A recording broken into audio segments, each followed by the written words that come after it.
El día de hoy tenemos un tema que es muy importante porque ahora con esto de la enfermedad de la COVID, pues todo mundo sabemos que tenemos que muchas veces hasta hacer rehabilitación pulmonar, pero que hay en la parte del sistema nervioso. Entonces es un virus nuevo que ha generado muchas secuelas. Entonces el día de hoy nos acompaña un ponente que nos va a hablar sobre esta parte de las secuelas neurológicas por el SARS-CoV-2. Él es neurocirujano, cuenta con un posgrado de cirugía de la base del cráneo en los Estados Unidos, es miembro del Comité de Anatomía Neuroquirúrgica y del Comité de Premios a Neurocirujanos Jóvenes de la Federación Mundial de Sociedades de Neurocirugía, autor del libro Atlas del Sistema Nervioso Central. Doctor, es un gusto que hoy esté con nosotros y nos acompañe con ese tema tan importante. Yo le cedo el micrófono. Muchas gracias. Buenos días a todas y todos. Para mí es un honor estar con ustedes.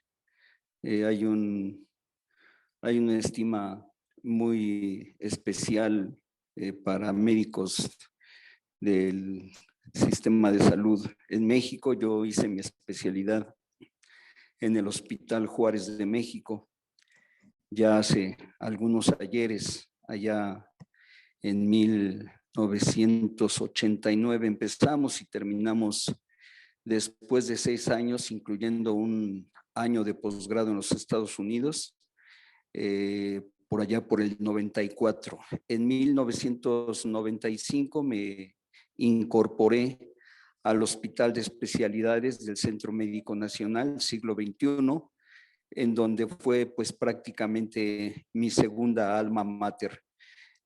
Ahí me desarrollé en el área de tumores cerebrales y en cirugía de la base de cráneo. También pertenezco al Colegio Nacional de Neurocirugía y a la Sociedad Mexicana de Cirugía Neurológica.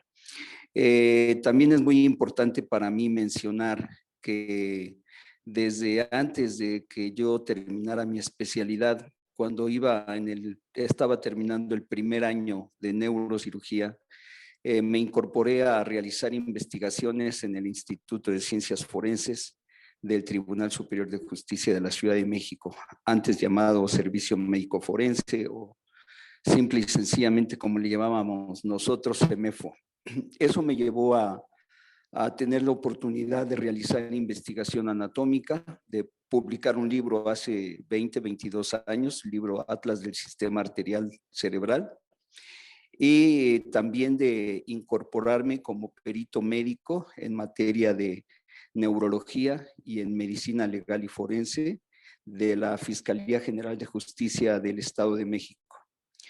Entonces, también hemos estado incorporados a las clases de neurología incorporada a la medicina legal ya desde hace algunos ayeres, casi ya 23 años en estas lides. Y bueno, hoy nos toca hablar de las alteraciones o de las secuelas neurológicas que puede causar esta temible enfermedad del SARS-CoV-2, antes llamada COVID-19. Afecta sobre todo al sistema vascular cerebral. La mayoría de problemas que tenemos hoy día están relacionados con la enfermedad vascular cerebral, con la presencia de trombos, con la presencia de isquemia al tejido cerebral. Y aquí les quiero mostrar una parte del cerebro, de la corteza cerebral. Y aquí en esta vemos cómo se va llenando las arterias con este líquido en color rojo que simula ser sangre, pero en realidad es una resina que nosotros ponemos en el encéfalo para hacer investigación de las arterias y de las venas del cerebro humano. Lo que ven ustedes en color azul son las venas y lo que ven en color rojo son las arterias. Entonces, Cuando se afectan cualquiera de las dos estructuras vasculares que tenemos, que son principalmente arterias o venas, nos puede dar lugar a procesos isquémicos o a procesos hemorrágicos. Prácticamente la enfermedad vascular cerebral se divide en esos dos tipos, en la enfermedad isquémica y en la hemorrágica. La isquémica se subdivide en lo que es la enfermedad isquémica de tipo trombótico y la de tipo embólico. Y la hemorrágica, pues básicamente se relaciona con hemorragias que ocurren dentro del cerebro o en el exterior a nivel del tejido cortical, en la corteza cerebral. Como ustedes ven aquí, por ejemplo, aquí pues obviamente se trata de una ruptura de un pequeño vaso, pero eso simularía pues lo que ocurre cuando hay una hemorragia cerebral. Hay evidencia que hoy día nos dice que la infección con SARS-CoV-2 causa déficits neurológicos en una proporción importante de pacientes afectados. Estos síntomas sugieren o surgen de manera aguda durante el curso de la infección y se sabe menos acerca de las consecuencias a largo plazo por diferentes circunstancias. Indudablemente, como enfermedad nueva, pues el mundo ha estado hoy día más enfocado a prevenir esta enfermedad, lo cual se ha logrado en algún grado, no como quisiéramos nosotros, y en cómo va afectando a la persona. El daño mayor se observa a nivel pulmonar, que prácticamente es lo que a los pacientes los lleva a una cantidad importante, diría yo, porque hablar de que en un inicio esta enfermedad en países de primer mundo tenía un 5 a 6% de mortalidad, en otros un 10%, indudablemente que esto puede ser incluso mayor en hospitales en donde nuestro sistema de salud no cuenta con lo necesario para contener, para proteger a la sociedad de esta temible enfermedad. Los casos de COVID-19 gravemente afectados experimentan altos niveles de citocinas o de citoquinas, que son proinflamatorias y producen disfunción respiratoria aguda. Estos pacientes a menudo requieren ventilación asistida. También se ha sugerido que estos factores causan deterioro cognitivo. Desde el punto de vista patogénico, esto puede resultar de los efectos negativos directos de la reacción inmunitaria. ¿Cuáles son los defectos cognitivos? Lo que se refiere a un defecto cognitivo son aquellos que afectan nuestras funciones cerebrales superiores. Las funciones cerebrales superiores en el ser humano se refieren al estado de conciencia, al darnos cuenta de lo que sucede a nuestro alrededor, es decir, al estar en un estado de despierto. También se refieren a la orientación. Nosotros estamos orientados en tiempo, espacio y lugar o persona, y eso hace que nos demos cuenta en dónde andamos, qué hacemos. Otras funciones cerebrales superiores se refieren al juicio, al cálculo, la abstracción, la memoria reciente, la memoria remota, al afecto, y todo este tipo de funciones cerebrales superiores, pues prácticamente nos da la capacidad de expresarnos como personas con un nivel intelectivo pues de moderado, algunos altos, algunos más bajos, pero en términos generales nos da la oportunidad de interaccionar con nuestro medio ambiente, con nuestra sociedad. La aceleración o agravamiento de los déficits cognitivos preexistentes o la inducción de nuevo de una enfermedad neurodegenerativa se ha planteado en algunos artículos de investigación sus posibles consecuencias y la hipótesis de que estos pacientes afectados pueden llegar a un riesgo mayor de desarrollar un deterioro cognitivo después de superar la infección primaria por COVID-19. Me pareció muy interesante encontrar este artículo que habla de que estas personas que durante el curso de la enfermedad o después de ello presentan alteraciones cognitivas, a futuro podrían ser más proclives a desarrollar una demencia de tipo senil, incluyendo una enfermedad de Alzheimer. La pandemia de COVID-19 representa una amenaza inmediata sin precedentes y es persistente para todos los sistemas de atención médica. La urgencia inmediata es clara, ya que el número total de pacientes afectados supera la mayor parte de las capacidades del sistema de salud en todo el mundo, en particular para el tratamiento de pacientes que requieren ventilación asistida, y las consecuencias a largo plazo de estas infecciones por COVID-19 son menos evidentes de inmediato. Las secuelas a largo plazo en este momento no son muy conocidas. Lo que es más conocido es cómo está poniendo de rodillas esta enfermedad prácticamente a la mayoría de los países en el mundo, haciendo diferencias significativas en cuanto al poder económico. Sabemos nosotros que países de primer mundo hoy están ya en la posibilidad incluso de terminar de vacunar a toda su población, como son los Estados Unidos de Norteamérica, en donde notas más recientes dicen que ya la mayor parte de las personas que han sido vacunadas podrían incluso ya no usar el cubrebocas. Pero si nos vamos a la otra cara de la moneda, vemos los países, y lo vemos con mucha tristeza, como los países como la India, que hoy día está prácticamente en posibilidad de colapsarse desde el punto de vista de salud.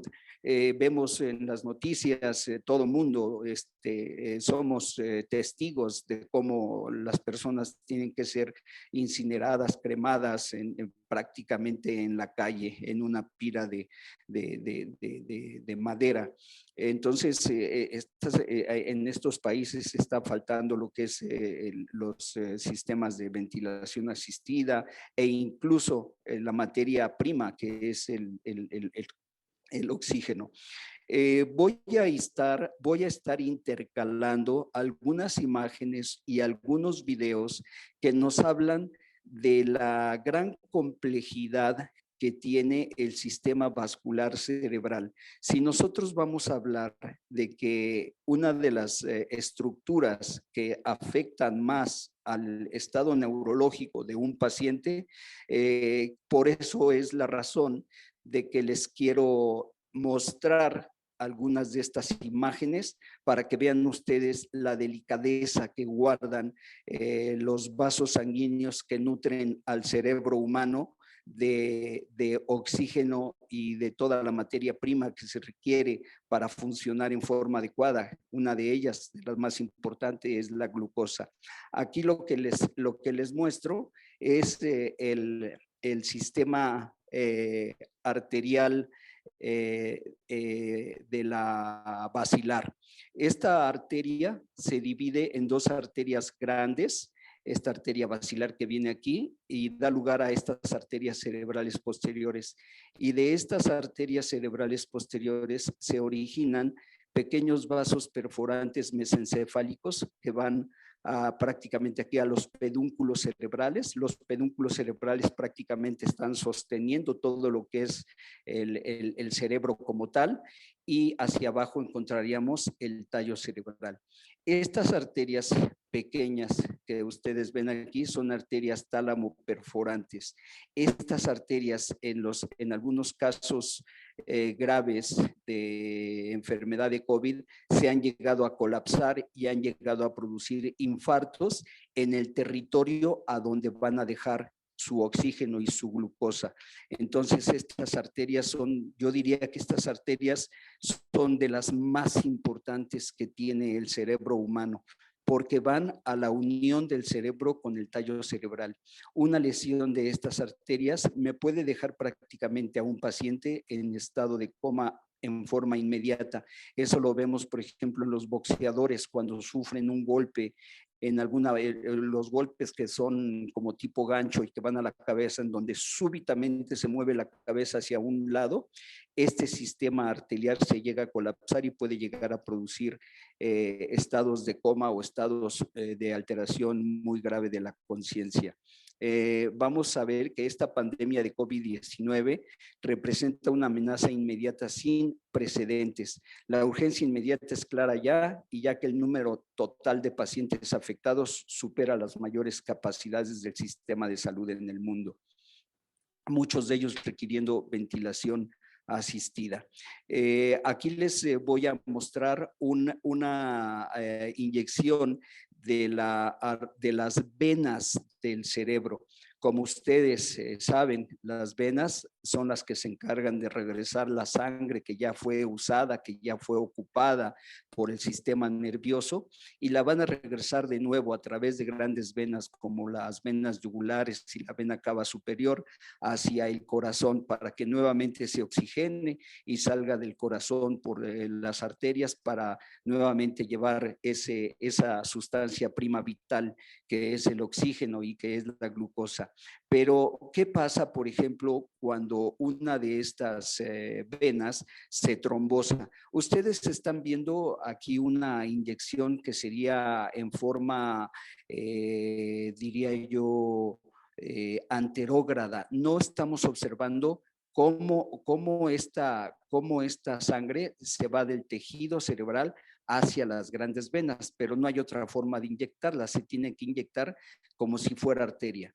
Pero una vez que ya tenemos esta inyección, nos permite ver cómo se encuentra esto. Una forma de ver esto podría ser esta, que iría al revés, ¿verdad? Porque es lo que nos está llevando, es lo que nos lleva la sangre del cerebro hacia los grandes vasos.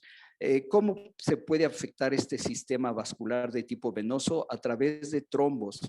Cuando aparecen trombos en el cerebro, prácticamente es un taponamiento a nivel de una vena. Y vamos a suponer, esto es una suposición, que esta vena que está drenando sangre del lóbulo temporal se tapa porque se trombosa, una trombosis venosa. Si se tapa, por ejemplo, esta vena que está recibiendo sangre del lóbulo temporal, prácticamente todo el lóbulo temporal se va a dañar. Puede incluso ocurrir un infarto de tipo hemorrágico porque la sangre no deja de llegar al lóbulo temporal, pero ya no puede salir, es decir, ya no puede regresar por las venas grandes hacia el corazón. Entonces, esa trombosis que ocurre en estas venas va a provocar daños también, diría yo, mayúsculos en el sistema vascular cerebral del ser humano. Durante la fase aguda de la infección por COVID-19, cerca de un 36% de estos casos desarrollan síntomas neurológicos. Entonces, vean ustedes que una gran proporción, más de un 30%, más de un 35% de estos casos desarrollan síntomas neurológicos. Y de estos, el 25% se atribuyen a la afectación directa del sistema nervioso central. Los síntomas pueden ser desde muy leves, como mareo, cefalea, hasta alteraciones del estado de conciencia, y en grado mayor nos pueden llevar a las convulsiones. Entonces, estos son, en términos generales, el tipo de consecuencias que puede haber con este tipo de enfermedad. Ahora bien, también cuando, a ver, creo que aquí sí, los pacientes que muestran síntomas neurológicos pueden mostrar agitación y confusión, que son elementos que se atribuyen a la afectación de la corteza cerebral, pero también signos del tracto córtico-espinal, tales como aumento de reflejos tendinosos y clonus. El tallo cerebral es prácticamente el sitio por donde pasan estos tractos córtico-espinales. El tracto córtico-espinal, que es el sistema córtico-espinal, el que nos permite a nosotros mover todos los músculos de nuestro cuerpo, se encuentra prácticamente compactado a nivel del tallo cerebral. Este es el tracto córtico-espinal. Déjenme decirles que hay pocas disecciones de este tracto córtico espinal porque en los libros aparece que, bueno, este tracto córtico espinal se decusa a nivel de la unión de la médula oblongada con la médula espinal, pero pocas veces nosotros los identificamos plenamente como lo que es la decusación y el sitio por donde baja este tracto córtico espinal. Aquí les muestro una bonita disección de lo que es el tracto córtico espinal. Aquí vemos la decusación de las pirámides. Esta parte es lo que corresponde al puente. Y aquí viene el tracto córtico espinal. El tracto córtico espinal es sustancia blanca, a diferencia del conjunto de neuronas que forman la sustancia gris. Y a nivel de la médula oblongada, junto con la médula espinal, se empiezan a decusar para que un 90% de estas fibras que forman ese tracto córtico espinal vayan al lado contrario del cuerpo. Por eso un infarto que ocurre en mi hemisferio cerebral derecho se va a representar del lado izquierdo y viceversa. Un infarto del lado derecho se va a representar sobre en mi cuerpo del lado izquierdo. Y vean ustedes qué bonito se observa aquí esa decusación de las pirámides, que fue prácticamente descubierta hace más de 100 años, pero que pocas veces la llegamos a ver nosotros de esta manera. Prácticamente aquí estamos desnudando al sistema córtico-espinal, que son situaciones maravillosas que poseemos todos y cada uno de nosotros como seres humanos. Vamos a ver también que la corteza cerebral es muy compleja. Nosotros tenemos aquí lo que es el lóbulo frontal, el lóbulo parietal, el occipital, el temporal, y tenemos uno quinto que se llama el lóbulo de la ínsula, que se observaría aquí adentro. Pero entonces, en el lóbulo frontal es donde se despliega más lo que son las funciones cerebrales superiores, como el estado de conciencia y otras más, ¿no? Pero también lo que es el área motora. En el área parietal prácticamente tenemos el sistema sensitivo y también las capacidades de realizar cálculos matemáticos, como en el lobulillo parietal inferior. Tenemos el lóbulo occipital, donde tenemos así a grosso modo lo que es el área de la visión, y también tenemos el lóbulo temporal, donde tenemos área de audición, y podemos nosotros también ahí encontrar o relacionar fenómenos del déjà vu o el jamais vu, que es algunos fenómenos de afectación en el lóbulo temporal. Cuando hay casos de moderada o leve enfermedad, los pacientes reportan disfunción olfatoria hasta un 85% y gustativa un 88%. Esto hace también que uno de los órganos de afectación primaria por esta enfermedad sea el cerebro. Vean ustedes, una disfunción olfatoria que puede llegar hasta el 85%. Y en cerca del 11% la anosmia ocurre antes de que aparezcan otros síntomas clínicos. En otros casos, el COVID-19 produce cambios en la coagulación, particularmente coagulación intravascular diseminada, inducida por inflamación. Junto con la disfunción endotelial, la coagulación intravascular diseminada puede producir isquemia cerebrovascular, aún en pacientes jóvenes, muchos de los cuales pueden llegar a presentar grandes ataques isquémicos. También se han encontrado signos subagudos que ocurren de 3 a 10 días después de los síntomas del COVID. Entre ellos, se puede llegar a ver lo que es el síndrome de Guillain-Barré, el síndrome de Miller-Fisher, que es una variante del síndrome de Guillain-Barré, pero esto afecta más arriba aún al tallo cerebral, y también casos de Kawasaki, que son síndromes inflamatorios multisistémicos que ahora están siendo reconocidos más en niños y adolescentes.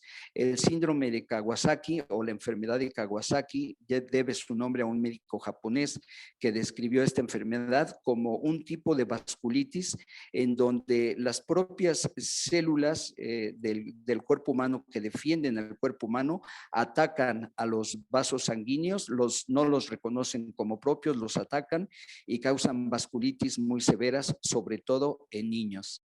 pues esto también se ha empezado a ver en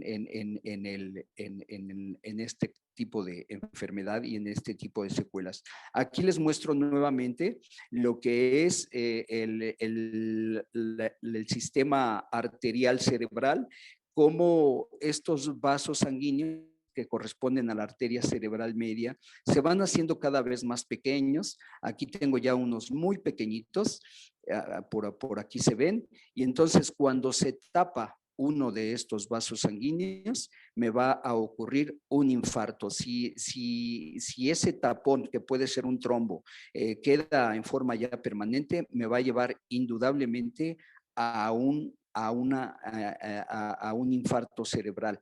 Las arterias, si nosotros queremos valorarlo más desde el punto de vista fisiológico, sabemos que el flujo sanguíneo cerebral corresponde a 50 centímetros cúbicos de sangre, podría ser 55, poco más, poco menos, pero en términos generales 50 centímetros cúbicos de sangre por cada 100 gramos de tejido por minuto. Esto nos lleva a la situación de que un cerebro humano que pesa 1.400 gramos aproximadamente, están pasando por el tejido cerebral 700 centímetros cúbicos de sangre por cada minuto. La cantidad es impresionante. Si nosotros tuviéramos la facultad de ver este flujo sanguíneo a nivel cerebral, transparentando todos los tejidos, menos el de la arteria y el cerebro, sería espectacular. Que podríamos nosotros transparentar lo que es el cráneo, el tejido, la piel, el tejido muscular, tejido graso, y nosotros viéramos cómo llega la sangre a este cerebro, pero de la manera en que lo hace, no como aquí, sino de la manera como lo está haciendo, cada minuto 700 centímetros cúbicos de sangre, entenderíamos las necesidades metabólicas que tiene el cerebro humano para funcionar de la manera en que lo hacen. No es casual que el hombre haya llegado a la luna, no es casual que el hombre haya podido componer una melodía tan hermosa como la Sinfonía número 9 de Beethoven, no es casual que nosotros demostremos nuestras habilidades y capacidades y nuestras destrezas con la publicación de novelas, de libros, de ejecutar, como ya lo dije, la música y otras muchas cosas más que prácticamente son una verdadera maravilla. Y todo ello se debe a la integridad en la función del cerebro humano. ¿A través de qué? A través de un adecuado aporte de sangre para que funcione de una manera adecuada. Cuando ese flujo sanguíneo cerebral baja a 30 centímetros cúbicos, por poner una cifra más o menos relacionada con ello, puede haber ya cambios en la función cerebral y eso puede ser visto a través de estudios especiales como son potenciales evocados somatosensitivos o simple y sencillamente un electroencefalograma. Ese tipo de cambios ya se pueden observar. Pero vamos a suponer que yo en este momento actúo como el genio malo y a esa persona le voy a cerrar el flujo sanguíneo cerebral, que de ser normal de 50 centímetros cúbicos se lo voy a cerrar a 8 centímetros cúbicos. En ese momento yo ya empiezo a provocar un desbalance, una alteración en la membrana de la neurona, con cambios en la concentración de sodio, potasio intra y extracelular, aparición de glutamato y dióxido nitroso que me van a provocar mayor acidosis de la neurona y eso me lleva indudablemente a la muerte de la neurona, a la muerte celular, lo que constituye un infarto cerebral. Pero si nosotros bajamos ese flujo sanguíneo a 30 o 35 centímetros cúbicos, ahí nada más estamos hablando de isquemia.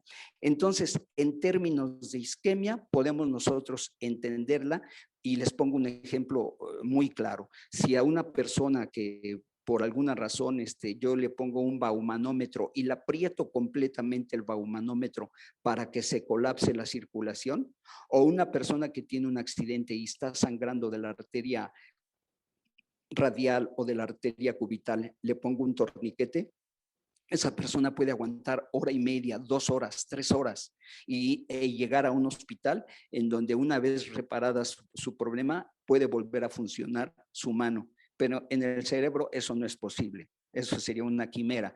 En el cerebro no aguanta más de 1 minuto o minuto y medio sin la concentración adecuada de sangre para que se colapse posteriormente el cerebro. Por eso un infarto al miocardio debe ser atendido de manera inmediata, dando la reanimación cardiorrespiratoria, sobre todo enfocada a preservar función cerebral, función neurológica. Entonces, vamos a ver que hay al menos 4 posibles mecanismos patogénicos que acontecen para el efecto deleterio sobre el sistema nervioso central. Uno es la encefalitis viral directa al sistema neuronal. Otro, la inflamación sistémica que me puede llevar a una vasculitis o a una isquemia. La disfunción orgánica periférica, que es la más común en pulmones, riñones o hígado, y eso me va a dar una enfermedad multisistémica orgánica. Y los cambios cerebrovasculares y manifestaciones neurológicas de COVID que pueden venir de una combinación de las anteriores. Cualquiera de la combinación en pacientes que han sobrevivido al COVID ponen en riesgo secuelas a largo plazo. Se reportan las que afectan las funciones cognitivas o que producen déficits motores, y eso es clínicamente significativo porque el COVID-19 afecta más a los pacientes de la tercera edad. El COVID-19 está asociado con una respuesta inmune innata y un aumento sostenido de niveles de citoquinas. La respuesta inmune ha sido sugerida para producir mortalidad y severidad. Aquí vemos otro bonito video en el que les muestro a ustedes a las arterias perforantes que son ramas de la arteria basilar, de la bifurcación de la arteria basilar, y vean ustedes, aquí tenemos los cuerpos mamilares. Estos cuerpos mamilares tienen que ver con funciones de memoria. Es aquí a donde llegan, donde se procesa parte de la memoria, y de aquí parte hacia el hipocampo para que ahí se almacene todos los hechos que son significativos para nosotros. Estos serían los pedúnculos cerebrales. Aquí a los lados vemos los terceros nervios craneales y vean ustedes la delicadeza de estos vasos sanguíneos. Como les dije en un inicio, mi interés es también ir combinando las diapositivas con este tipo de imágenes para que ustedes tengan una idea o conozcan el por qué estos vasos sanguíneos pueden ser afectados por estas enfermedades, por esta enfermedad del COVID, sobre todo cuando se provoca isquemia, en las cuales el flujo sanguíneo disminuye, en los que se produce trombosis, cuando de plano se tapa la arteria por una presencia de placa teromatosa aunada a un proceso inflamatorio. Aquí tenemos en la siguiente que las citoquinas son mediadores relacionados con la inflamación e incluyen interleucinas, incluye la proteína C reactiva, el factor estimulante de colonias de granulocitos, proteínas inflamatorias de macrófagos, factor de necrosis tumoral, y adicionalmente en estos pacientes aparecen cuentas bajas de leucocitos, lo que provoca mayor efecto deleterio del virus sobre el cuerpo humano. Aquí les muestro yo a ustedes lo que son las arterias cerebrales anteriores en su segmento A1, su segmento A2, la arteria comunicante anterior y arterias que provienen de dichos segmentos. En un momento más vamos a ver algunas imágenes de tipo de neuroimágenes tomadas con resonancia magnética, con tomografía o lo que se conoce como una angiotomografía, y por ello les paso a ustedes estas conexiones que tienen las arterias cerebrales para entender un poquito más de las imágenes que les voy a mostrar en un ratito más. El hecho de que la inflamación sistémica promueva cambios cognitivos y neurodegenerativos provoca que estos pacientes experimenten neurodegeneración en los siguientes años. Los niveles de citoquinas pueden predecir atrofia del hipocampo en pacientes que han experimentado sepsis severa. Aquí les muestro a ustedes una otra disección que es muy interesante para ver cómo se observa la corteza cerebral y lo que es la sustancia blanca. El tejido cerebral, el sistema nervioso humano se divide en sustancia gris y sustancia blanca. Con esta técnica lo que yo hice fue teñir todo lo que es sustancia gris con un color de tipo azul, o en algunos casos se ve como más café, como tipo Nescafé. Y lo que ven hacia adentro, como se observa aquí, es la sustancia blanca. Entonces, sustancia gris es igual a neuronas, sustancia blanca es igual a conexiones entre los sistemas neuronales. Voy aquí a tratar de pasar esta imagen aquí un poquito más rápido, moviendo este cursor, y vean ustedes cómo voy quitando, son cortes de tipo coronal, cómo voy quitando estos, y poco a poco voy llegando hacia los ganglios basales que tienen que ver con el sistema extrapiramidal. Y a nivel central vamos a ver lo que es el tálamo. Este es el cuerpo calloso. El cuerpo calloso, voy a parar aquí un poquito el video. Este cuerpo calloso prácticamente comunica a este hemisferio cerebral con el otro hemisferio cerebral, y también vemos parte aquí de los tractos córtico-espinales. Esos tractos córtico-espinales también forman parte de la sustancia blanca. Entonces, a nivel de lo que es la sustancia blanca, los dividimos nosotros en las fibras comisurales, que son las que unen un hemisferio cerebral con otro. Las fibras de proyección, que son las que unen el sistema neuronal cerebral con las del tallo cerebral o la médula espinal. Y la sustancia blanca que conecta un giro con con otro giro, un giro en un mismo lóbulo con otro giro. Entonces, vamos a darle aquí esto. Este es una tinción especial que se conoce como tinción de Mulligan, y depende de qué tipo de sustancia le pongamos para que se ponga como este color, que es color de tipo Nescafé, o el otro color. Aquí vemos muy bien lo que es el puente, la médula oblongada y lo que es el tálamo.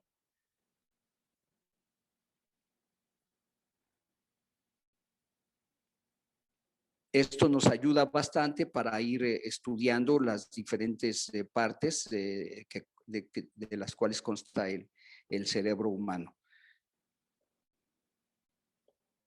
Bien, la presentación clínica más frecuente del COVID-19 es el desarrollo de síndrome de enfermedad respiratoria aguda. Aunado a la ventilación crónica, hace que los déficits cognitivos aparezcan de una manera constante, la disfunción ejecutiva y además la reducción en la calidad de vida. El papel causal del daño inflamatorio sistémico al cerebro es además apoyado por el hecho de que ninguna de las muestras de líquido cerebral evidencia la presencia de SARS en el líquido cerebroespinal. Hay evidencia que sugiere que los pacientes que sobreviven al COVID-19 estén en alto riesgo subsecuente para desarrollar enfermedad neurológica. Esto está apenas en estudio, no lo debemos tomar ahorita como un hecho, pero ya se menciona por Génica, que fue un artículo publicado apenas en el 2020, en donde habla de las consecuencias inmediatas y a largo plazo del COVID-19, sobre todo la infección para el desarrollo neurológico de enfermedades.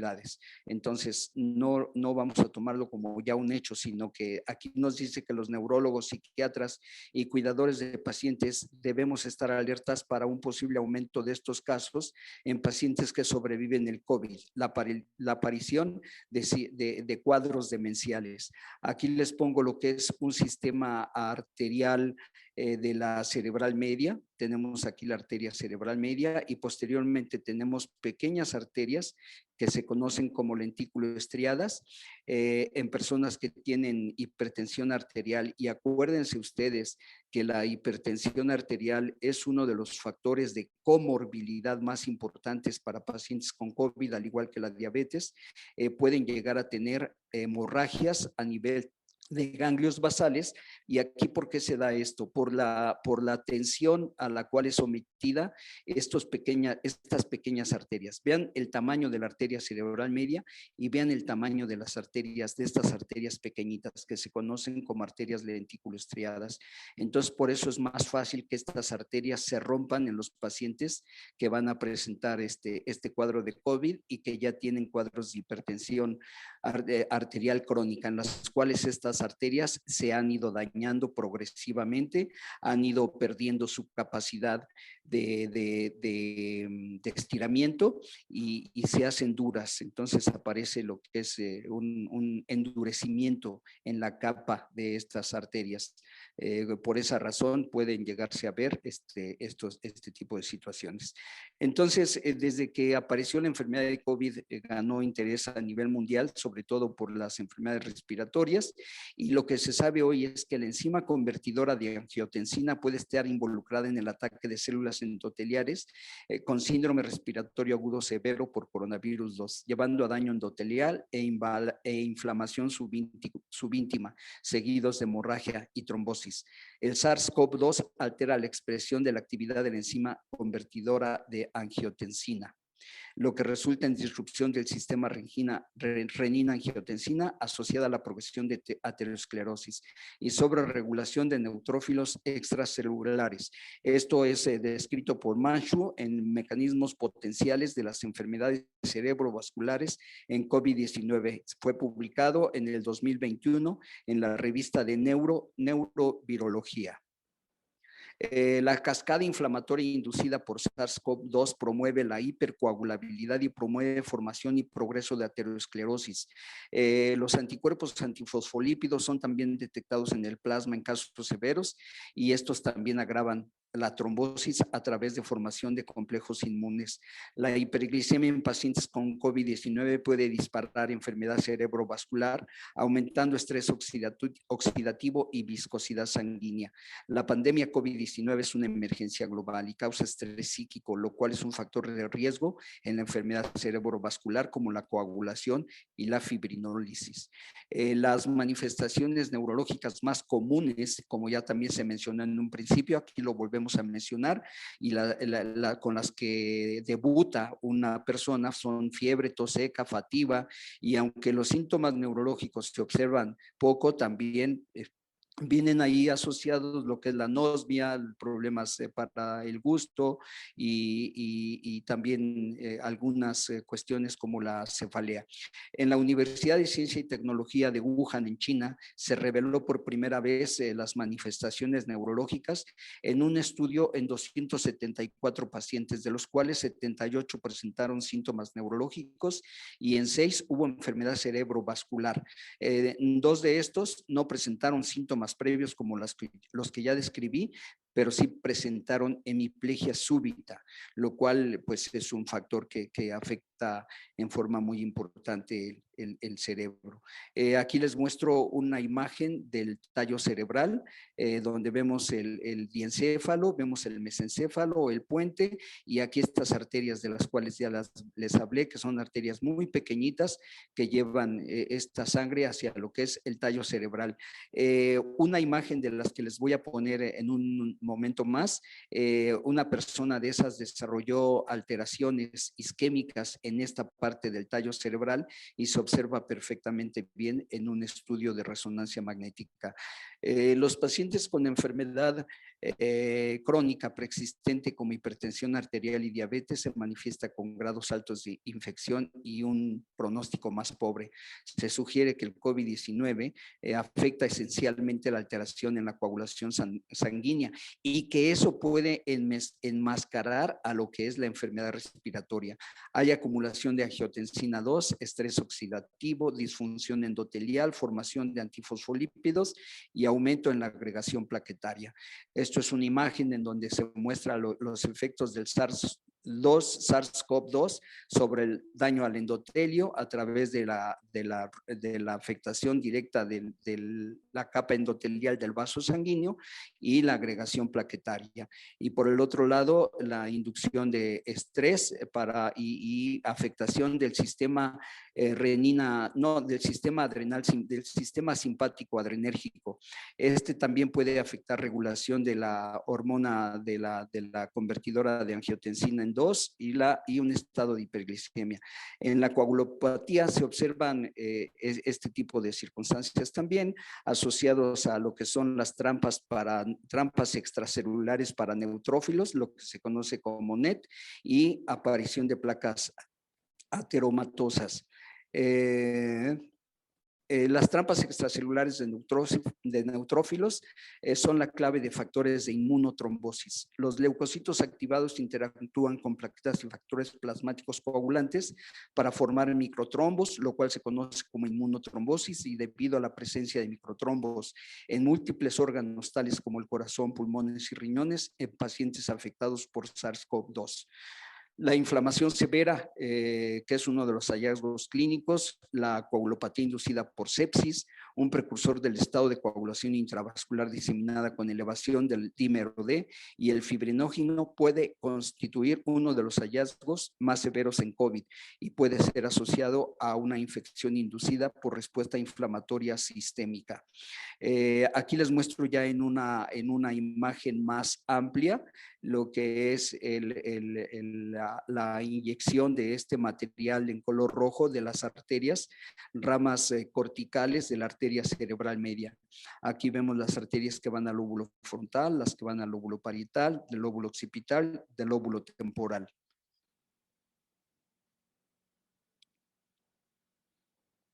La mayoría de pacientes con COVID-19, especialmente aquellos con síntomas severos, existen fuertes respuestas inflamatorias con tiempo de protrombina alargado, niveles altos de proteína C reactiva y sobreregulación de citoquinas inflamatorias, tales como el factor de necrosis tumoral. El espectro de hallazgos por neuroimagen fue publicado también en la revista de British Journal of Radiology en pacientes con COVID por un médico que hizo este estudio en Arabia Saudita, el doctor Ahmed, en donde dice que el COVID afecta el sistema respiratorio con un rango de síntomas leves hasta síndrome de dificultad respiratoria aguda, severa neumonía y falla respiratoria. También falla cardíaca, renal, choque séptico, falla orgánica múltiple. Y estas complicaciones neurológicas incluyen ataque cerebrovascular isquémico arterial agudo, trombosis venosa cerebral, como ya les mostré a ustedes un ejemplo hipotético en la inyección de venas en el sistema nervioso central, microsangrados cerebrales asociados a enfermedad crítica, encefalopatía hemorrágica hipertensiva reversible, brote de meningoencefalitis, brote de esclerosis múltiple, cambios hemodinámicos tales como cambios isquémicos hipóxicos, encefalopatía isquémica hipóxica y manifestaciones de síndrome de Guillain-Barré y mielitis viral. Esta imagen ya se las mostré, que es la decusación de las pirámides, y aquí les muestro estas imágenes de un masculino de 30 años de edad con COVID-19 y falla respiratoria importante. Súbitamente desarrolló afasia y hemiparesia facio-corporal derecha con baja escala de Glasgow. Vean ustedes en esta imagen, se muestra a la arteria cerebral media, pero del otro lado no la encuentro. ¿Por qué no la encuentro? Porque se tapó. ¿Y por qué se tapó? Aquí del lado izquierdo tenemos una tomografía a nivel del cuello y aquí vemos a la arteria carótida interna a nivel cervical. Se observa aquí con un trombo en su interior y esto obviamente va a repercutir con la oclusión del segmento M1 de la arteria cerebral media que se observa aquí. Si se afecta esta arteria en un principio me va a dar lugar a un infarto mucho más amplio y por eso cuando se hace un estudio de flujo sanguíneo cerebral me detecta que hay una isquemia en prácticamente todo el hemisferio cerebral, la parte externa del hemisferio cerebral del lado izquierdo, lo que corresponde a parte del lóbulo frontal, parietal y occipital. Y en el lado derecho vemos la oclusión de esta arteria. Aquí vemos a estas arterias y prácticamente vemos el colapso de arterias al interior del cerebro. En este otro caso, que es un masculino de 58 años de edad, diabético, con fiebre y COVID-19, desarrolló confusión y aumento de cefalea, mareo, alteraciones de visión, hemianopsia homónima izquierda y la resonancia mostró cambios isquémicos en el lóbulo occipital derecho en fases T1 y T2 de resonancia, con oclusión trombótica en segmento P2 de la arteria cerebral posterior derecha.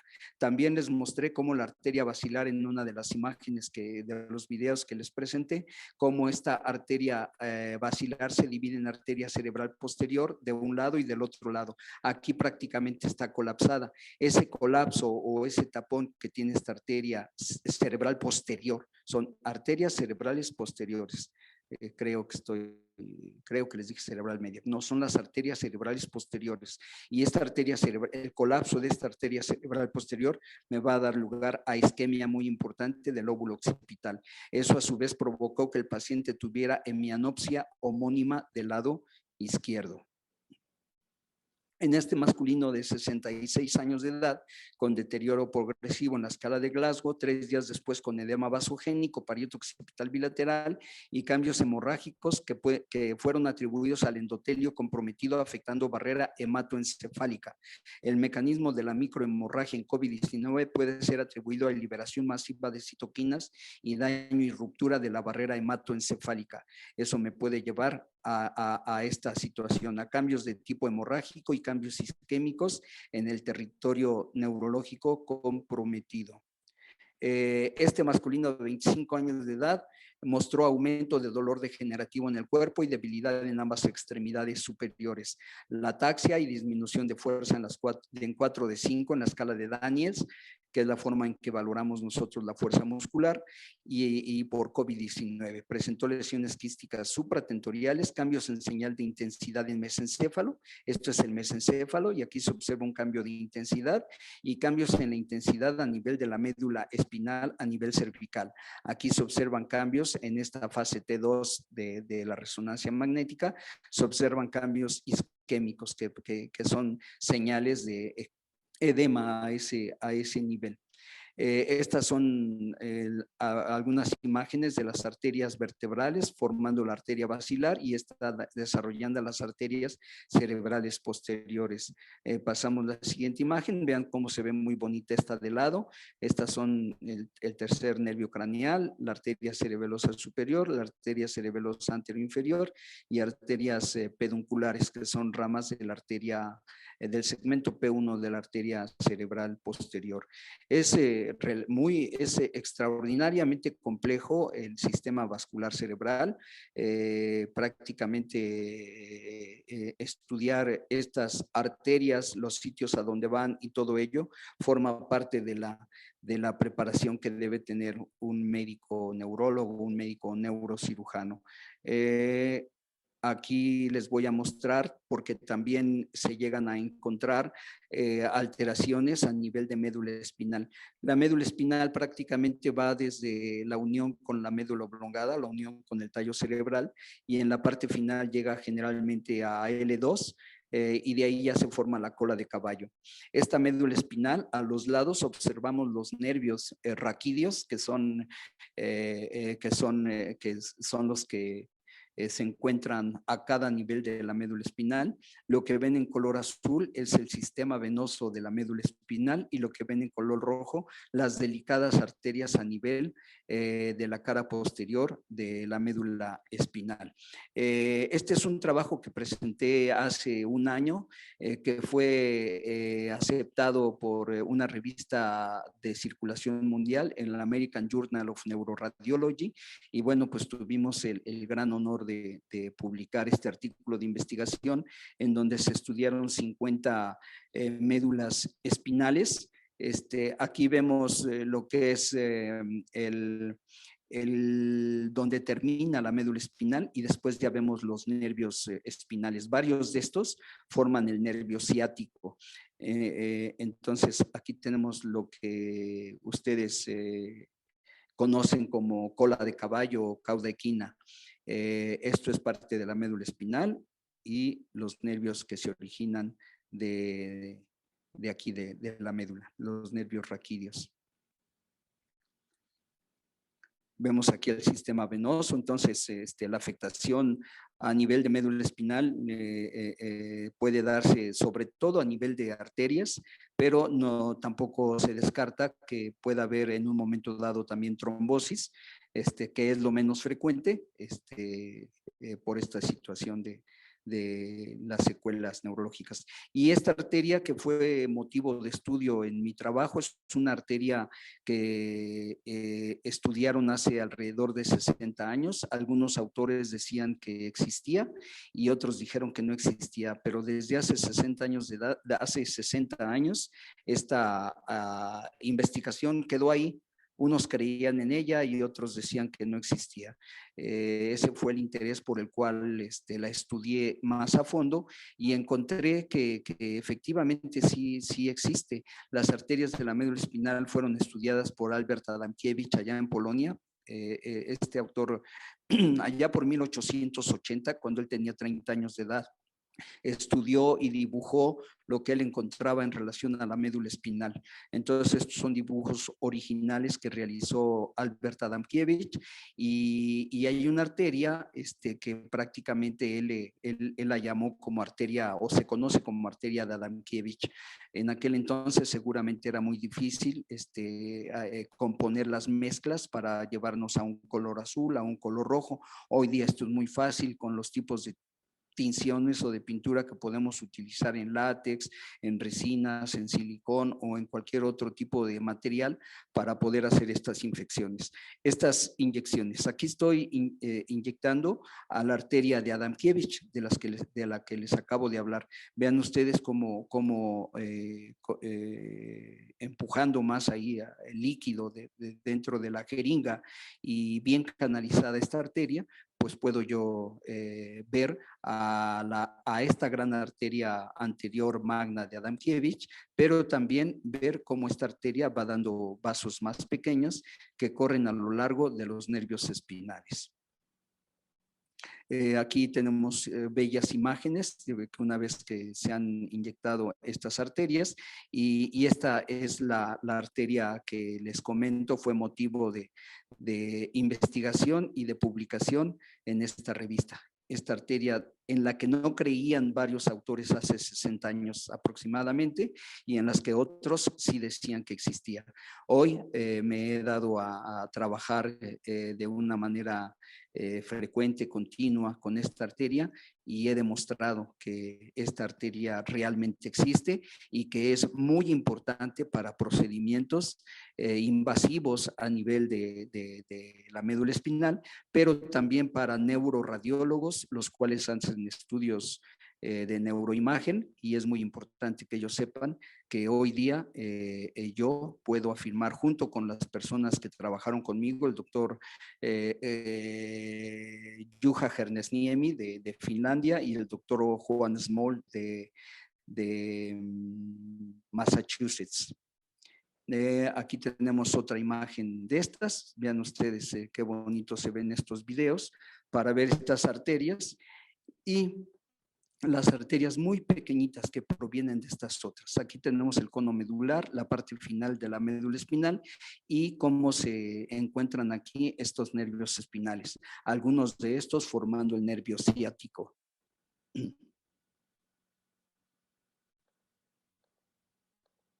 Ahí tenemos otra imagen también muy bella en la que vemos estas arterias de la médula espinal, como van dando van dando arterias muy pequeñitas y bueno, pues esta otra a mí me parece, a mí en lo personal me parece espectacular ver cómo se encuentra, cómo se encuentran las venas en la cara posterior de la médula espinal.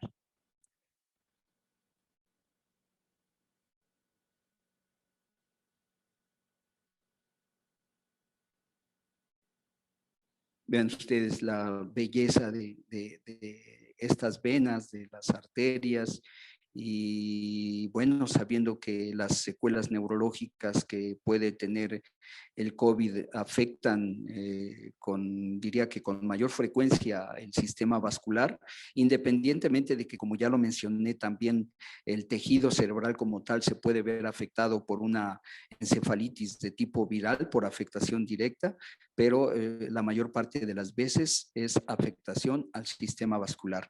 Por eso mi interés en mostrarles este tipo de circunstancias. Este trabajo, como les digo, me siento muy orgulloso de que la revista americana de neuroradiología la hayan aceptado para publicación y pues tener también el honor de que recibí un correo electrónico de que si se podía poner una de las imágenes que mandamos para la publicación, si la podían poner en la portada principal.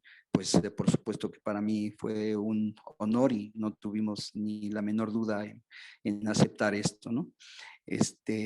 Y a la fecha actual sigo trabajando en lo que es la irrigación del cerebro, la irrigación de la médula espinal. He tenido participación activa en el continente asiático, sobre todo con el gusto de haber estado en la India en 2 ocasiones, en Jaipur y en Nueva Delhi. También he tenido la oportunidad de ir como profesor a China en 3 ocasiones. Hemos estado por Dubái, por Pakistán, por diversos lugares allá del continente asiático. Es por eso que para mí hoy día me causa mucho pesar, mucha tristeza de que nuestros compañeros en la India, nuestros colegas estén con esta situación terrible que está pasando allá por la India. Y bueno, con esto termino mi plática. Es de las pocas veces que termino en tiempo. Puse aquí mi cronómetro y me marca 1 hora con 12 segundos. Así que casi fui preciso en terminar el tiempo en 1 hora como me fue encomendado. Muchas gracias.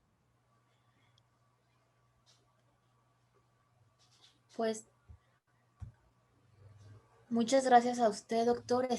La verdad es que yo estoy impresionada con las imágenes. Qué imágenes tan bonitas, qué videos tan bonitos. ¿Habrá espacio para algunas preguntas del público? Sí, con gusto.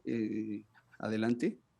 Compañeros, ya los que gusten abrir el micrófono o por el chat para que yo se las lea al doctor.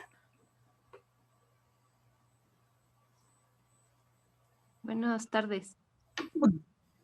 Sí, ¿puedo hacer una pregunta? Adelante, por favor.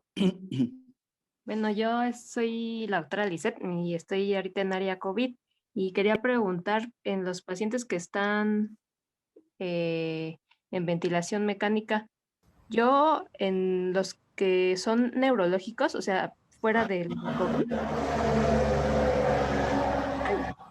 recuerdo que se debía mantener, creo que una presión arterial media de 90.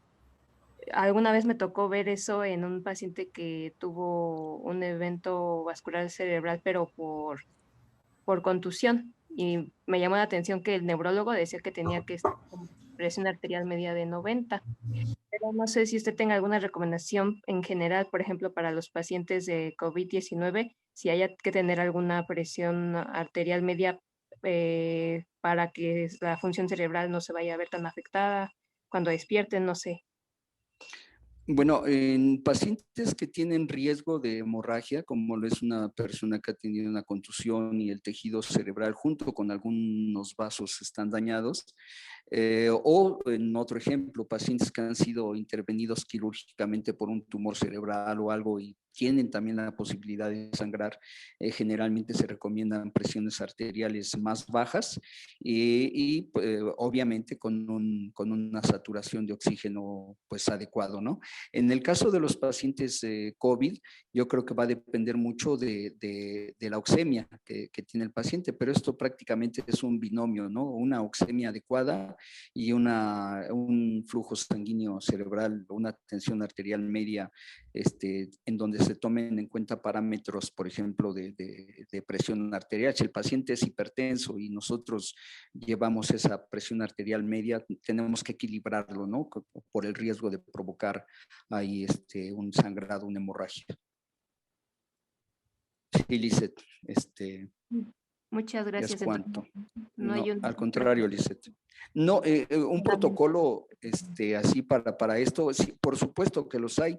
El manejo ya para pacientes con estas características y en unidad de cuidados intensivos, sí los hay. De hecho, últimamente por los grupos de chat en donde he tenido la oportunidad de interactuar, me han llegado prácticamente mucha información sobre COVID, que a veces pues es imposible por la cantidad de cosas que uno tiene que hacer de darles a veces el seguimiento, pero si tú gustas y me mandas un correo, con mucho gusto te puedo compartir la información. Otro de ellos es un libro sobre terapia intensiva, te lo comparto y con mucho gusto. Si quieres anotar mi número de teléfono, ¿tienes con qué anotarlo? A ver si nos lo puede dar, por favor. Sí, es el 55 54 36 43 74. Como les mencioné en un principio, a ver, bueno, más bien lo repito el número, 55 54 36 43 74.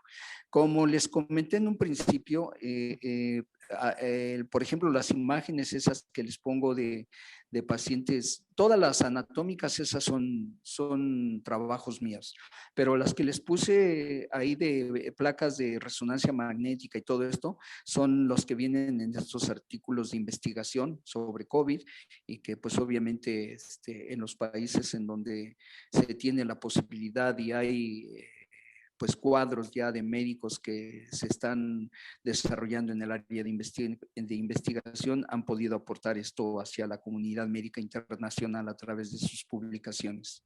Sí, Lisette, si me envías un mensaje, con gusto te comparto este libro que me parece muy interesante. Muchas gracias. Hay No, una ¿de qué, manita Lisette? A la orden. levantada. Gracias. Una Muy pregunta, buena tarde, doctor. doctor. Sí, adelante. Oscar Alencaster. Muchas gracias, doctor. Pues de manera rápida agradecerle por su participación, por la conferencia, pues magistral que nos brindó y el material que nos proporciona es bastante ilustrativo y nos permite pues una actualización de los temas. Entonces le quiero dar el agradecimiento por su participación y el material tan ilustrativo y artístico que tiene usted.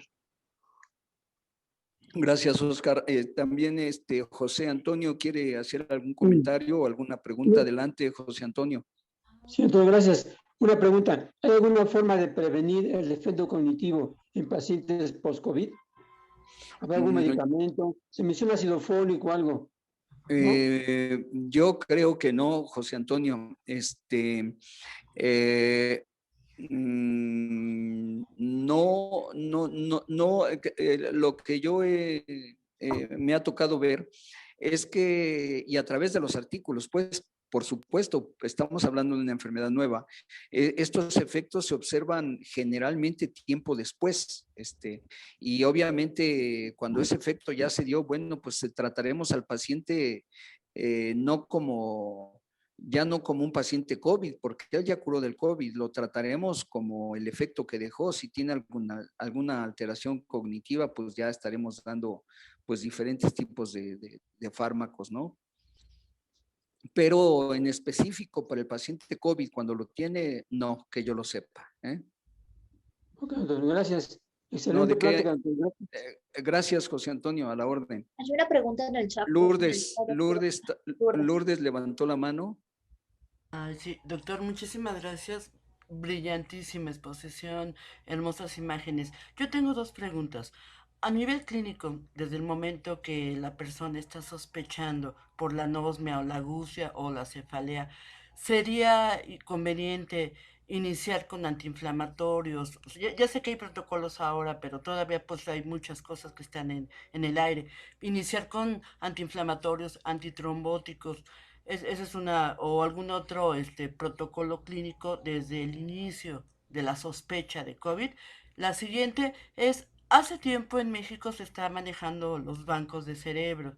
No sé si usted nos pudiera dar una orientación acerca de esto y sobre todo de la donación del cerebro para que se haga y se extienda el estudio a nivel en México. Muchas gracias.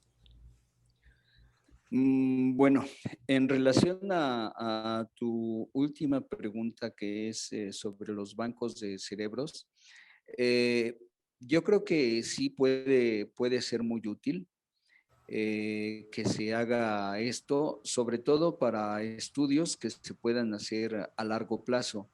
Digamos que conforme tengamos más tecnología, este tipo de cerebros nos pueden orientar hacia diferentes tipos de patologías, incluyendo, ¿por qué no?, las cuestiones de las trombosis y afectación cerebrovascular. Mi pregunta en términos generales es si sería de muchísima utilidad. Si ahorita nosotros no tenemos tecnología para estudiarlo, a lo mejor la vamos a tener en 5 años, 10 años o 20 años. Yo recuerdo el cerebro que donó el propio Albert Einstein. Cuando él falleció, firmó una carta de consentimiento para donar su cerebro, y ese cerebro fue estudiado décadas después. Y entre otras cosas, se encontró que el lobulillo parietal inferior del lado izquierdo, que era su hemisferio dominante, era un 15 a 20% más grande que el común denominador de las personas. Entonces, por supuesto que sí hay esto, ¿no? Ahora, en cuanto a utilizar un antiinflamatorio o un antitrombótico, yo en lo personal creo que hay que enfocar el tratamiento en la forma común como se trata a cualquier paciente, porque no todos te van a llegar a esto. Ahora, yo creo que que hay factores, coadyuvantes en la enfermedad vascular cerebral. O sea, no todos los pacientes desarrollan la enfermedad vascular cerebral como un tipo de secuela.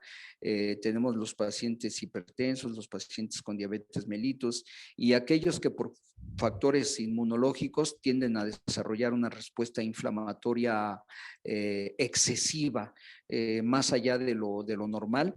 Para nosotros. De hecho, hay algunos autores que ya están proponiendo o piensan que todo ese conjunto de síntomas y signos deleterios que encontramos en el paciente COVID no es un problema básicamente, o sea, se entiende básicamente aludido a la falla de los pulmones, a la falla respiratoria, sino que básicamente está desencadenada por la respuesta inflamatoria excesiva. Entonces, viendo esta situación, creo que hasta el momento actual sí se ha enfocado el tratamiento para esto con